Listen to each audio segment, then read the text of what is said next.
Oye País, buenas noches. Oye País, yo soy Rudy González. Gracias por su compañía en esta hora como cada noche aquí en Color Visión. Hoy de fiesta, Día del Periodista. Hablaré de ese tema más adelante. Mientras tanto, COVID sigue bajo control, 66 nuevos casos, 0 defunciones en las últimas 24 horas. Qué bueno, qué bueno. Pero siempre mantengan mi recomendación, todas las líneas posibles de prevención. Si la mascarilla no le hace ningún daño después de 2 años de usándola, sigan usándola si lo encuentran conveniente. Eviten las aglomeraciones, mantengan los estados de higiene. Yo creo que es mejor precaver que tener que remediar. Como ha remediado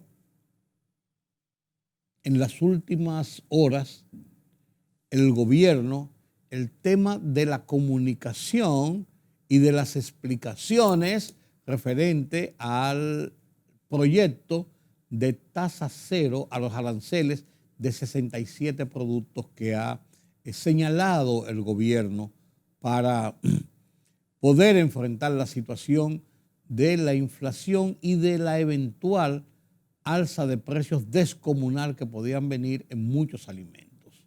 De hecho, el periódico Listín Diario en su edición de este martes habla de unas visitas, un recorrido que hicieron sus reporteros a varios centros de ventas de alimentos principalmente y establecen aumentos en los precios. No aumentos escandalosos, pero aumentos en los precios en sentido general.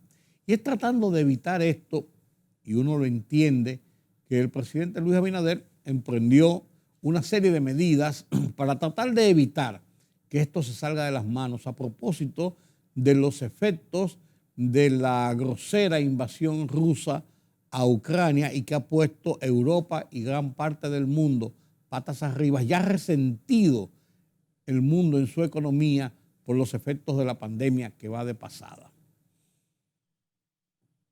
No cabe dudas de que la reunión del domingo en la tarde, la información de los ministros de Economía, principalmente del ministro de Economía, acompañado del ministro de Agricultura y del director del Banco Agrícola, estableció ya moldes más concretos de lo que se pretende con esta aplicación de aranceles cero, tasa cero, a una serie de productos, principalmente alimentos.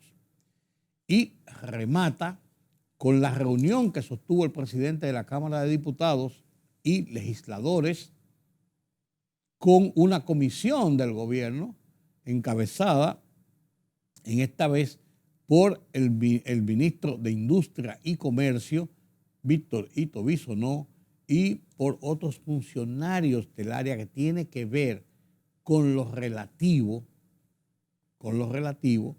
a impuestos y la producción nacional. Director de impuestos internos, aduanas, todo esto. Para explicar realmente. Bueno, en esa reunión estaba el presidente de la Asociación de Industrias y otros empresarios. Y allí se llegaron a acuerdos verbales, se llegaron a acuerdos importantes para hacer algunas modificaciones en el proyecto inicial que dejen claramente establecidos algunos renglones básicos. Por ejemplo, que no son importaciones alegres, sino las que van a estar fuera de gravamen, sino que son importaciones sobre la base de que se produjeran escasez o de que los precios se dispararan de una forma descomunal, lo cual, de ser así, no perjudicaría necesariamente la producción nacional, sino que vendría a ser un complemento para el consumidor final. ¿Quiénes van a hacer las importaciones? Sobre la mesa, ¿de qué mecanismo se va a discutir y se va a determinar quiénes y qué productos y en qué momento y en qué cantidades podrían ser esas importaciones? Si estas cosas quedan claras, como se estableció ya en esta reunión, de la Cámara de Diputados, encabezada por su presidente Alfredo Pacheco, con el ministro de Industria y Comercio y con el presidente de la Asociación de Industria, Juan Celso Marrancini, encabezando esta reunión donde habían legisladores y otros empresarios y otros funcionarios.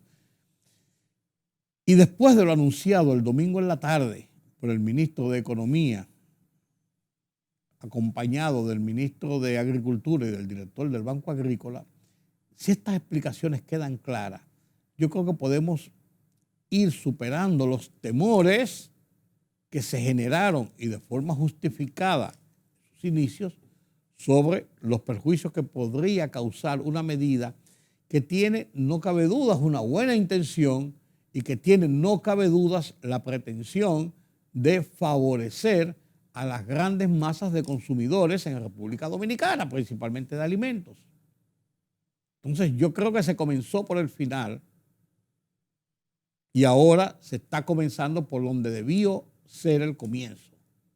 Se está aplicando lo que debió ser el comienzo. Las explicaciones claras, detalladas, los propósitos claros, los mecanismos a utilizar en esto. Nunca es tarde, si la dicha es buena, como dicen, y que bueno, no se debe ver entonces como una imposición, sino realmente como una forma en que toda la sociedad y los sectores involucrados, gobiernos, productores, empresarios, la gente,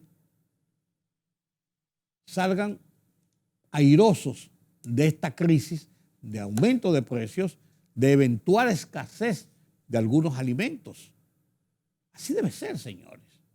Y qué bueno que se están dando estos pasos y que esto despeje las dudas y despeje también los temores. Ojalá que, como se ha manejado en este estamento, sea la forma lógica de manejar temas de tanta sensibilidad en la sociedad dominicana. Porque, señores, los aumentos de precios son un fósforo en un barril de pólvora. La gente no los acepta, no los asimila, no los registra, porque si no son bien informados, bien explicados, caen en saco roto. Es como lo que pasó con el tema de la tarifa eléctrica. A partir de noviembre del año pasado, se comenzó a aplicar lo que establece el pacto eléctrico de ajustar la tarifa de la electricidad que llega a los usuarios, principalmente, y en este caso principalmente, a los usuarios residenciales. Porque aquí hay una franja dividida en varios sectores. Unos son los sectores más pobres, encarecidos, que tienen subsidio directo de la energía y prácticamente no se le cobra. Otros que tienen unos niveles de pago a través del bono luz para cubrirle cierta cantidad de consumo mensualmente, y otros incluso que tienen tarifas fijas para evitar que tengan los vaivenes de la alza y baja en los costos de las facturaciones. Esos son los sectores más encarecidos. Pues están las clases medias, las clases residenciales. Y después está en otro orden la clase industrial. O sea, es muy complejo. Pero el pacto eléctrico demandó una sincerización del tema tarifa frente al tema producción, frente al tema demanda. ¿Por qué razón? Porque mucha de la energía eléctrica que usamos los usuarios proviene de sectores privados a los que hay que pagársela al precio que está establecido. Si ese precio llega mucho más bajo al consumidor, entonces alguien tiene que buscar la diferencia y son los subsidios del gobierno. El gobierno tiene que tener muy en cuenta y mucho cuidado el tema de los subsidios, porque ese dinero que se toma para subsidios va en desmedro de lo presupuestado para gastos de capital, principalmente. Entonces, hay que manejarlo con mucho tacto, con mucho cuidado. Acontece y viene a ser, como les decía, que el pacto eléctrico estableció esos reajustes, esa sincerización de acuerdo a lo que son los costos de producción, tanto lo que se paga al sector privado como lo que le cuesta al sector público con los niveles de precios esencialmente del petróleo, lo que significa el precio del carburante o los insumos que se usan para la producción de energía. Carbón, gas natural, fuel oil, hay varias, hay una variedad. Se hace un compendio y se establecen realmente los promedios de costos de la energía.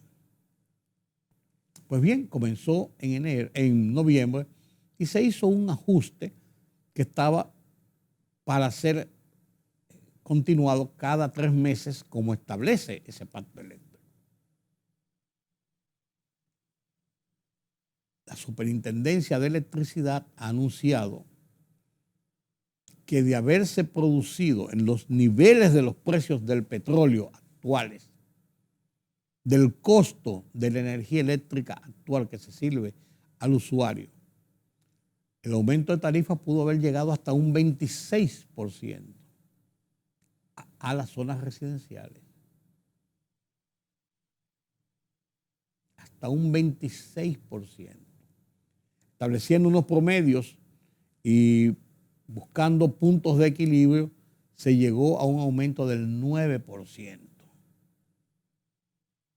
Del 9%. Pero esto le cuesta al gobierno 2.194 millones de pesos en subsidios para poder atenuar lo que hubiese significado el alza de acuerdo a la tarifa actual, de acuerdo a los precios del petróleo, de acuerdo a los precios en que el Estado compra la energía para suministrarla a la clase consumidora.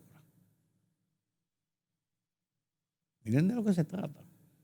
Pero este tema de la energía eléctrica, confrontándolo con el tema anterior, ha sido manejado de una manera clara y transparente, con explicaciones a tiempo, previo a que los reclamos presionen una explicación que después la gente no quiere aceptar. Y no acepta porque, ¿por qué me lo están diciendo ahora? Porque los presionamos. Algo hay por debajo. Entonces, la información a tiempo, clara, transparente, directa, evita situaciones más enojosas. Un 26.6% de aumento en la tarifa de la energía eléctrica residencial en estos momentos, de inflación, de aumento de precios de alimentos, que se está tratando de controlar, de inestabilidad económica mundial y de incertidumbre, un aumento del 26% en la tarifa de energía eléctrica hubiese sido, vuelvo y digo, un fósforo en un barril de pólvora. Y qué bueno que se ha explicado, que se ha informado, que la gente lo ha asumido y lo ha asimilado como una realidad que no tiene de otra. Porque no hay otras formas. Incluso el gobierno, en aras de evitar mayores presiones, asume 2.194 millones de pesos para subsidios en este renglón. Así es la cosa. Hoy Día del Periodista, Día Nacional del Periodista, se celebró este martes en República Dominicana, 5 de abril. Es una fecha que eso se dictó desde hace muchos años y es una fecha de decirle a los periodistas que se acuerdan de nosotros, de la sociedad, decirlo. Yo quisiera aprovechar para hacer un par de reflexiones. Cuando comencé en el periodismo en 1968, finales de 67, 68,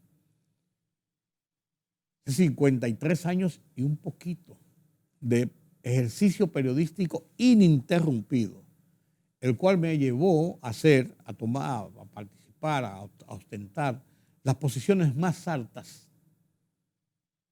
en el periodismo nacional, editor político, editor internacional, fui corresponsal extranjero 22 años de prensa asociada, de Associated Press, subdirector de periódico de Última Hora, director de Última Hora por varios años, después de la grosera intervención del 2003 del gobierno contra los periódicos del grupo Listín y que conformaban parte del grupo de comunicaciones que sustentaba el Baninter. Después de esa grosera intervención, entonces comencé en la vida privada del ejercicio del periodismo con programas de televisión como este, con programas de radio como Rumbo de la Tarde, que comparto cada día con un grupo muy bueno de periodistas, Giorgi Rodríguez, Ramón Colombo, Diulca Pérez, Juan TH en principio, un grupo de periodismo, Indira Navarro, que estuvo con nosotros, un grupo de periodistas y comunicadores, todos periodistas. El único que no es periodista de profesión de ese grupo que les he mencionado es Giorgi Rodríguez, pues es tan periodista como el que más comunicador de tantos años.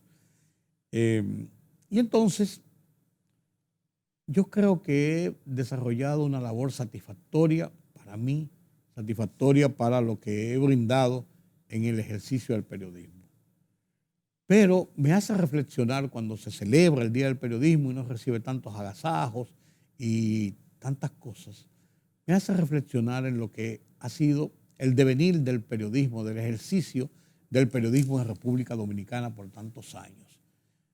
Y yo sostengo, creo firmemente, que en República Dominicana, después de la muerte de Trujillo, no ha habido una política del Estado contra la prensa, como ocurre, por ejemplo, en Nicaragua, como ocurre, por ejemplo, en Venezuela, como ha ocurrido en muchos países donde el Estado ha impuesto su rigor contra la prensa, como lo que ocurre en El Salvador. En República Dominicana los periodistas hemos tenido una relación de amor y odio, por así decirlo, en un momento determinado con los gobiernos. Cuando digo gobierno, lo encasillo en todo. Gobierno como función pública, no el Estado. El Estado es mucho más amplio. Hablo de gobierno, de los que gobiernan el país. Porque han habido altas y bajas. Porque el periodismo de República Dominicana se ha ejercido desde la muerte de Trujillo hacia acá, estos 60 años de democracia, se ha ejercido como un periodismo crítico, como un periodismo combativo, como un periodismo de vanguardia, como un periodismo en favor de las libertades y en favor del ejercicio de la democracia. Claro, en este conglomerado, como en todo conglomerado profesional y conglomerado de la sociedad, hay lagunas. Hay personas que han ejercido el periodismo desde los partidos políticos, que son verdaderos políticos y que son verdaderos activistas de situaciones en los que ellos creen, pero que eso rompe el ejercicio de objetividad que debe tener todo periodista. Aquí no ha habido una política de persecución contra periodistas. Han habido situaciones en que ha habido momentos en que periodistas han sido acosados, que han sido perseguidos, que han tenido encontronazos con la autoridad. Aquí lo que más ha pasado a lo largo de todos estos años de democracia que vive la República Dominicana es que los gobiernos han cooptado y han, en cierto modo, hasta reducido en algunos niveles a periodistas sobre la base de la publicidad y las prebendas. Pero eso no enjuicia a la clase periodística. Hay periodistas que lo han hecho, que han cedido a esas presiones y a esos temores y a esas oportunidades de hacerse ricos, de hacerse poderosos, de ser influencers. Pero eso no es el emblema del periodismo, ni del periodista. En República Dominicana se ejerce un periodismo con muchas libertades. Y estoy hablando de periodistas cuyo ejercicio principal en la vida y en la sociedad es el del periodismo. No de personas enganchados a periodistas o a comunicadores que vienen de otras profesiones o de ninguna y ven en este un trampolín para hacer dinero, para hacer fama, para estar en el medio, para servir a causas y a causas. En todo el ámbito de la palabra, para no encasillar, porque todo el mundo sabe lo que estoy diciendo. Habemos muchos periodistas que hemos dedicado toda nuestra vida a este ejercicio, a esta profesión. 24 horas del día, 365 días a la semana. Y yo no hablo ni de fulano, ni de mengano, ni de pureza, ni de impurezas. La sociedad sabe juzgarlos y cada uno sabe en lo que está. Entonces, al llegar un día como el de hoy, yo personalmente me congratulo de haber abrazado esta profesión de periodista, que la he ejercido con dignidad, que la he ejercido con toda la objetividad posible, no independiente, no imparcial. Nadie es independiente. Todos dependemos de alguien. Yo, por ejemplo, aquí, en el canal, dependo mucho. Tengo una independencia, una dependencia de Twingo. Es un amigo que me ha abierto las puertas de su amistad, que me cuida en mi imagen. Entonces, yo no puedo ser indiferente con él frente a otros, porque él está siempre ahí velando por esa imagen mía. Entonces hay un grado de dependencia, de afectos. Entonces, nadie es independiente. Nadie es independiente. Somos dependientes de algo, de alguien, de alguna situación. Lo que tenemos que ser los periodistas es objetivos, apegados a la verdad,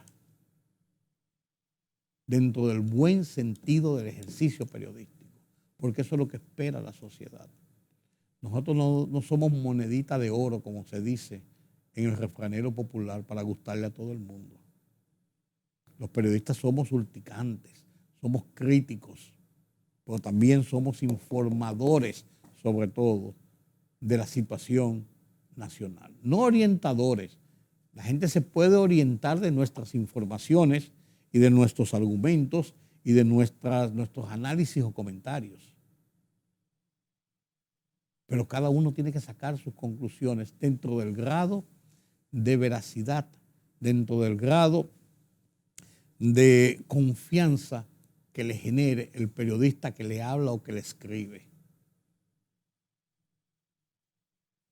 Vuelvo y me congratulo como periodista en vivir en una sociedad democrática donde el ejercicio del periodismo es amplio, donde se ejerce con un alto grado de libertad, con un alto grado de confiabilidad, pese a esos baldones que se llaman periodistas, que hacen todo lo contrario, y qué no decir de esos comunicadores, para no hablar de las redes sociales.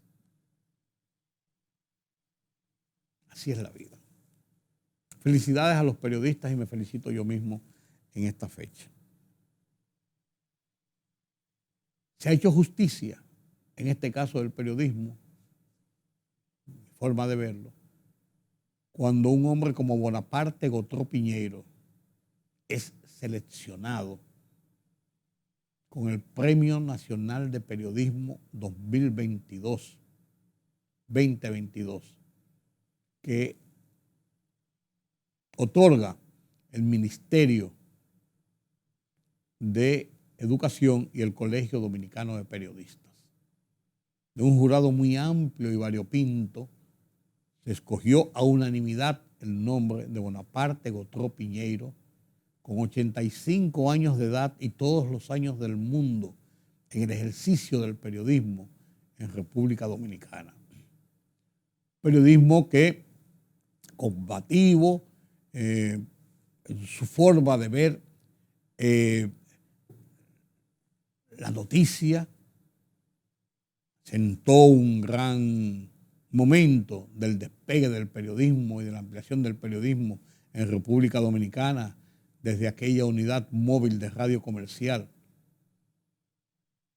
que hacía las transmisiones en vivo de lo que estaba ocurriendo en las calles en aquellos días tormentosos en que la Guerra Fría y la lucha de la ideología a veces se imponían en las calles. A veces reportar era una temeridad y un riesgo de la propia vida. Supo hacerlo, un hombre con mucha disciplina en el periodismo, pasó por muchas redacciones, siempre con un grado de firmeza y de rudeza. Fue maestro de muchos periodistas en República Dominicana. Sus 85 años de edad me congratulo como el que más en que Bonaparte Gotro Piñeiro haya sido seleccionado para el Premio Nacional de Periodismo 2022. Enhorabuena, enhorabuena. Qué bien ganado, qué bien otorgado este premio. Y precisamente en el día de hoy, en el editorial del Listín Diario, se refiere a eso, al Día del Periodismo, al Día del Periodista. Miguel Franjul explica claramente la visión que tiene como director del periódico y lo que piensa el Listín Diario sobre el ejercicio del periodismo en República Dominicana. Comparto el editorial del Listín Diario de hoy con ustedes a continuación.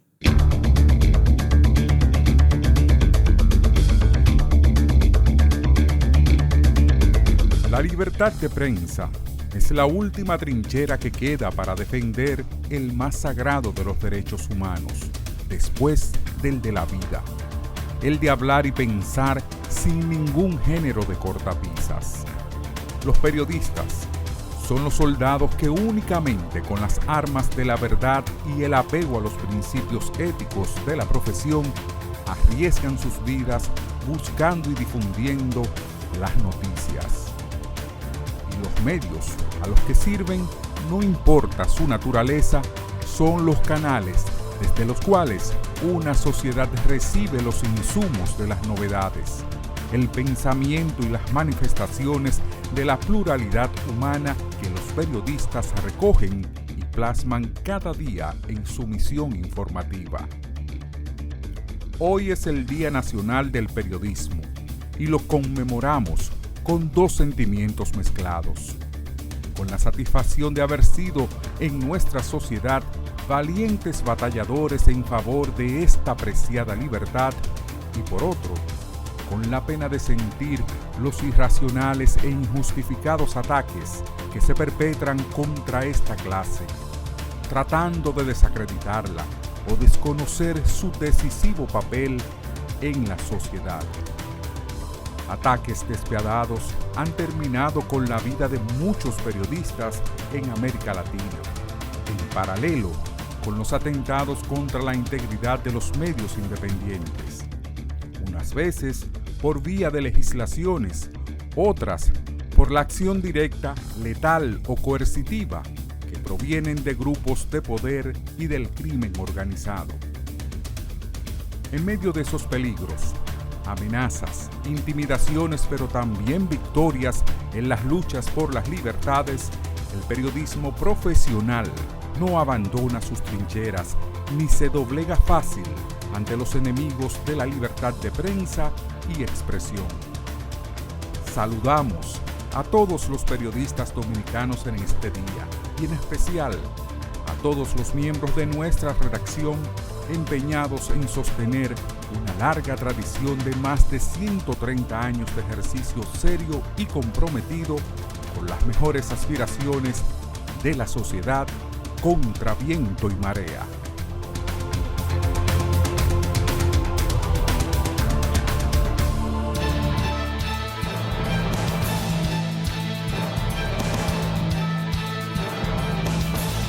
Ministerio de Salud Pública reportó este martes 66 nuevos casos de COVID-19 en las últimas 24 horas y 0 defunciones.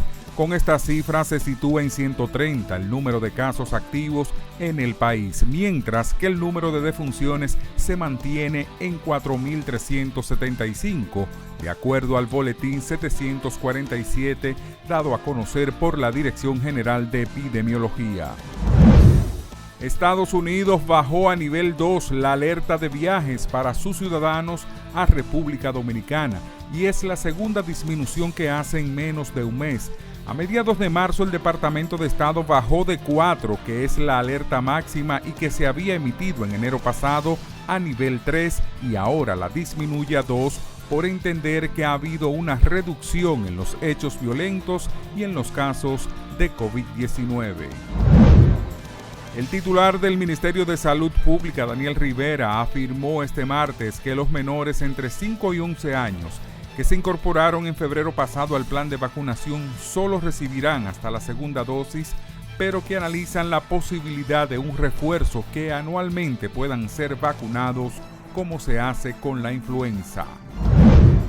Luego de un ponderado análisis, el bloque de diputados del Partido Revolucionario Moderno, PRM, ha decidido asumir las sugerencias presentadas por las organizaciones representativas de los productores agrícolas del país, encabezadas por la Asociación de Industriales de República Dominicana, sobre el proyecto de ley que establecerá tasa cero en aranceles a 67 productos de la canasta familiar.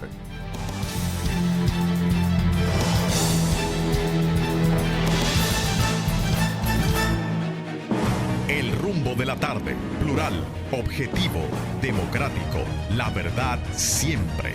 Con 3 verdaderos profesionales del periodismo y la comunicación, Georgie Rodríguez, Juan TH y Rudy González. Los Poderosos.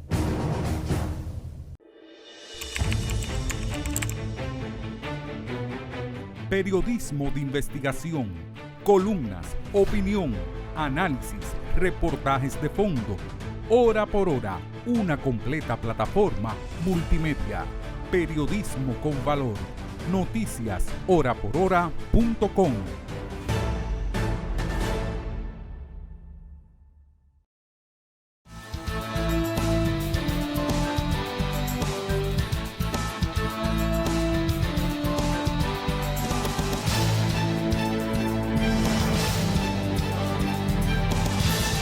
La masacre de Bucha. ¿Qué pasó realmente en esta comunidad de Ucrania, donde los muertos se cuentan por ciento y donde la destrucción de esa ciudad por el abusivo ataque de Rusia, de soldados rusos contra Ucrania, sembró el terror y prácticamente dejó desolada? Un episodio sangriento, un episodio abominable, del que ahora los rusos tratan de decir que no, que es mentira, que eso es propaganda de Ucrania y que ellos fueron responsables de lo que pasó allí. Pues fue la soldadesca rusa la que entró allí con sus tanques, con sus misiles, con su artillería. Y los cuerpos que se veían en la calle daban una escena dantesca de los horrores reales de la guerra. Y este tema ha sido punto de conflicto muy serio en la comunidad internacional en torno a lo que está pasando con ese ataque, con esa invasión rusa a Ucrania. Así como Bucha, ¿qué no debe haber pasado en otros lugares que no se ha reflejado todavía? ¿Cuántos muertos? ¿Cuántas víctimas, incluso cuántos civiles han perecido en este brutal ataque, en esta brutal invasión de Rusia a Ucrania? El tema es debatido ampliamente, mientras se habla incluso del curso de la guerra en estos días. El tema es debatido y las principales plataformas y agencias de comunicación del mundo hablan del tema, analizan el tema. Lo pongo en las 3 vertientes: Europa a través de Deutsche Welle, RT, Rusia y desde Estados Unidos a través de La Voz de América, la VOA. Comparto con ustedes este compendio de este incidente y del curso de la guerra en Ucrania. A continuación.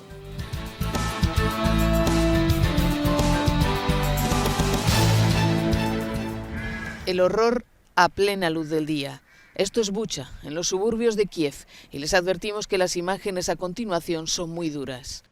Tras un mes de encarnizados combates, los ucranianos han retomado el control y se han encontrado con un panorama desolador. Las calles están salpicadas de cadáveres de civiles, algunos de ellos maniatados, cadáveres que nadie retira por miedo a que escondan minas o cables explosivos. Testimonios de habitantes recogidos por Associated Press afirman que fueron ejecutados por las tropas rusas antes de irse. El gobierno ucraniano de Volodymyr Zelensky celebra que se estén recuperando territorios en las regiones de Kiev y Chernígov, pero no se hace ilusiones. Dice que los rusos no tienen ninguna intención de abandonar Ucrania. La paz para nosotros no será el resultado de ninguna decisión del enemigo en algún lugar de Moscú, dice Zelensky. No debemos albergar esperanzas vacías de que simplemente abandonen nuestra tierra. Solo podemos luchar por la paz. Podemos conseguirla en duras batallas y simultáneamente en negociaciones y con un vigoroso trabajo diario. Estos son vehículos blindados rusos, al menos 13, destruidos y abandonados en Dimitriva, un pueblo cerca de Irpin, también en la región capitalina. Según el Ministerio de Defensa británico, las fuerzas rusas han dejado tras de sí un gran número de vehículos sin combustible. Y esta es la ciudad de Energodar, en el sureste de Ucrania. En las últimas horas se ha visto sacudida por una serie de explosiones. Tanto esta ciudad como la cercana central nuclear de Zaporizhia están en manos rusas desde principios de marzo. Y estas imágenes, cuyo contenido no podemos verificar, demostrarían la presencia de fuerzas chechenas en primera línea de combate en Ucrania. En ellas se ve al líder checheno Ramzan Kadyrov al frente de una unidad de combate que supuestamente estaría operando en Mariupol. Los cadáveres en las calles de Bucha, a unos 25 kilómetros de Kiev, son la muestra de una masacre mayor denunciada por el gobierno ucraniano. Rusia responde que solo es una escenificación posterior a su abandono de la localidad, algo que contradicen las imágenes de satélite de la agencia Maxar grabadas hace semanas que muestran cadáveres en las calles mientras la ciudad estaba ocupada por el ejército ruso. El secretario general de la OTAN, Jens Stoltenberg, reclamó un tribunal ante el que los hechos sean juzgados. Tener como objetivo asesinar a civiles es un crimen de guerra. Deben establecerse todos los hechos y todos los responsables de estas atrocidades deben ser llevados ante la justicia.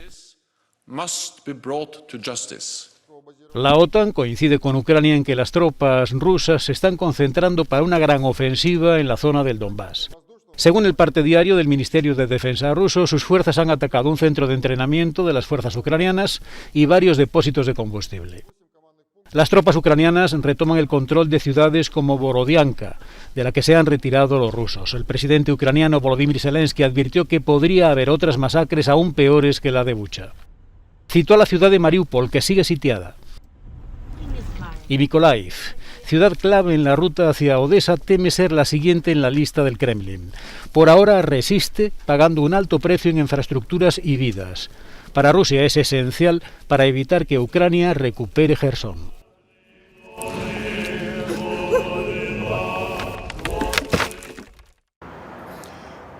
Básicamente he visto una ciudad que ha sido destruida antes de ser siquiera terminada. Es un suburbio joven de Kiev, lleno de nuevos apartamentos de gran altura. La mayoría se ha quedado sin ventanas por las explosiones. En las calles hay tanques rusos calcinados, munición, cráteres, restos de metralla. Uno se puede hacer una idea de lo intensos que fueron los enfrentamientos hace un mes. Los lugareños cuentan que estaban demasiado asustados para salir de sus casas y se quedaron encerrados o en sus sótanos durante la mayor parte de ese tiempo. Y luego los relatos de los testigos oculares, quienes se aventuraron a menudo para tratar de buscar comida. vieron las calles sembradas de cuerpos. Me contaban que los soldados rusos estaban tan sorprendidos por el nivel de resistencia de los ucranianos, algo que no habían esperado, que básicamente veían a todos los civiles como objetivos, como amenazas potenciales a sus vidas, y que al caminar por las calles uno se sentía permanentemente observado por francotiradores. Fuimos a la fosa común junto a la iglesia, de la que algunos habrán visto imágenes. Parece que los lugareños cavaron esa fosa para retirar de las calles los cadáveres que habían permanecido allí a veces durante días o semanas. Vimos pilas y pilas de cuerpos, algunos enterrados con la ropa que llevaban cuando fueron asesinados, otros cubiertos con mantas y luego una última capa cubierta con una especie de bolsa de plástico negra. Han hecho lo posible para averiguar quiénes eran esas personas y recuperar cualquier identificación que tuvieran cuando murieron, y así poder ahora contactar con los familiares y determinar quiénes están enterrados en esas fosas. También estuvimos en un sótano de un campamento infantil donde se ejecutó a varias personas. Cuando llegamos, los cuerpos ya habían sido recuperados por las autoridades, pero fueron fotografiados con anterioridad por personas que conozco. Solo se veían rastros de sangre y balas. Es un lugar muy perturbador, sobre todo si tenemos en cuenta que la mayoría de los periodistas estábamos a unos 20 o 25 kilómetros de aquí, en el centro de Kiev. Oíamos los disparos y la artillería en la distancia, pero no podíamos venir.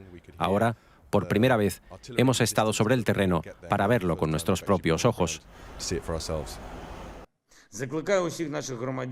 Ucrania acusó el domingo a las tropas rusas de cometer posibles crímenes de guerra luego del descubrimiento de fosas comunes con cientos de cadáveres en localidades cercanas a Kiev recuperadas el fin de semana por las fuerzas ucranianas.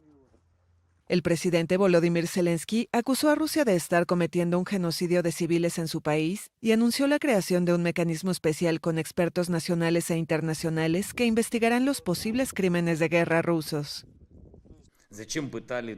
¿Por qué civiles comunes en una ciudad común y pacífica fueron torturados hasta la muerte? ¿Por qué las mujeres fueron estranguladas después de que les arrancaran los aretes de las orejas? ¿Cómo pudieron violar y matar a las mujeres frente a los niños? ¿Cómo pudieron profanar sus cadáveres incluso después de muertas? ¿Por qué aplastaron los cuerpos de las personas con tanques? ¿Qué le hizo la ciudad ucraniana de Bucha a Rusia? ¿Cómo fue posible todo esto? El domingo, los socorristas locales hallaron 75 cuerpos en una fosa común de Bucha. También se hallaron los cadáveres de 410 civiles en otros territorios cercanos a Kiev recuperados por las tropas ucranianas. No comprendo a ninguna persona que pueda hacer eso. Pero estoy convencido de que en muchas ciudades ucranianas hay muchos episodios como este. El agresor tiene que pagar por eso.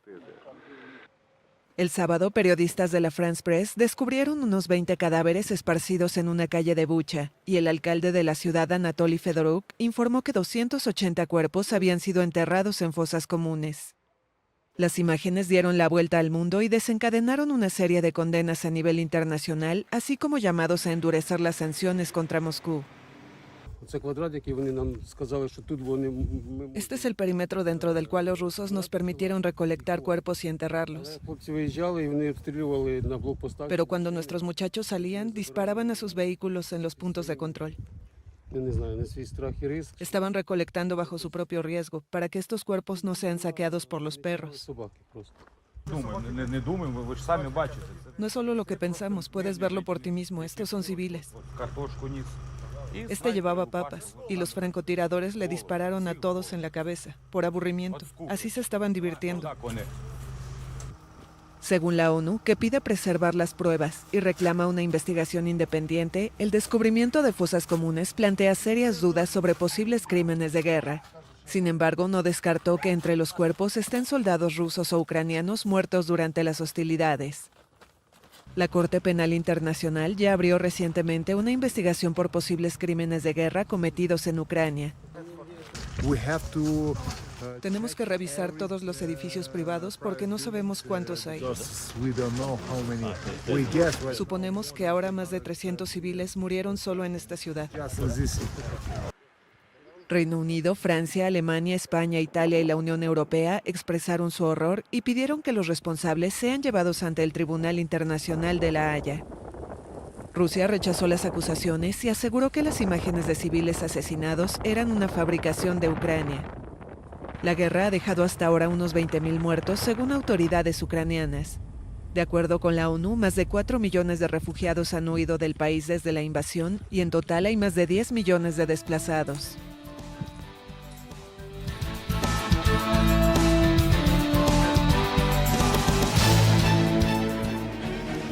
El rumbo de la tarde, plural, objetivo, democrático, la verdad siempre.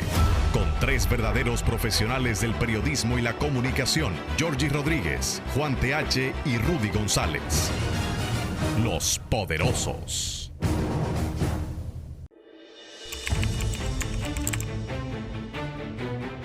Periodismo de investigación, columnas, opinión, análisis, reportajes de fondo. Hora por hora, una completa plataforma multimedia. Periodismo con valor. Noticias horaporhora.com.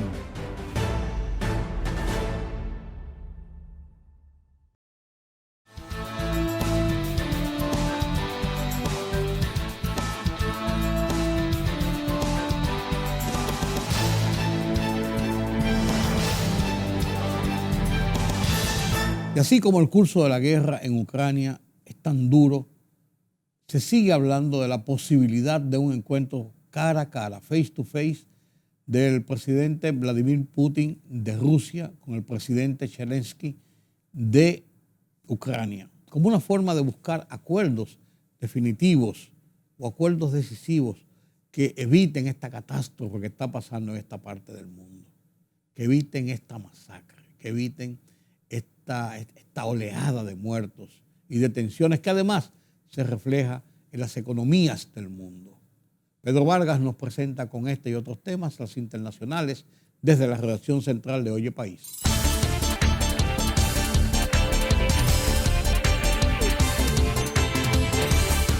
El Kremlin reiteró hoy la disposición del presidente ruso Vladimir Putin a reunirse con su homólogo ucraniano Volodymyr Zelensky, después de que éste pusiera en duda la posibilidad de un encuentro bilateral en una entrevista con medios locales. Nada ha cambiado al respecto. No negamos la posibilidad de este encuentro, afirmó el portavoz de la presidencia rusa Dmitry Peskov en su rueda de prensa telefónica diaria. Y el presidente de El Salvador, Nayib Bukele, le advirtió a las pandillas que si incrementan los homicidios en el país, quitará la comida en las cárceles donde se encuentran presos unos 23.000 miembros de dichas estructuras delictivas, según su cifra. Voy a aprovechar la oportunidad para enviarle un mensaje a los criminales. Ustedes desatan una ola de criminalidad y nosotros quitamos la comida en las cárceles. Así que mejor, esténse tranquilos y déjense arrestar, manifestó Bukele. Un barco con una bandera de Dominica fue hundido en el puerto de la sitiada ciudad de Mariupol, ucraniana, tras ser alcanzado durante un ataque supuestamente por fuerzas rusas, informaron medios internacionales.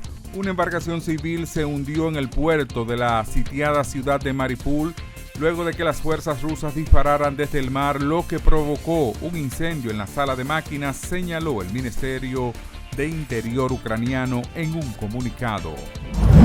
El gobierno español decidió expulsar a 25 diplomáticos y personal de la embajada rusa en Madrid por considerar que representan una amenaza para la seguridad de España y como muestra de rechazo de la actuación de las tropas rusas en Ucrania.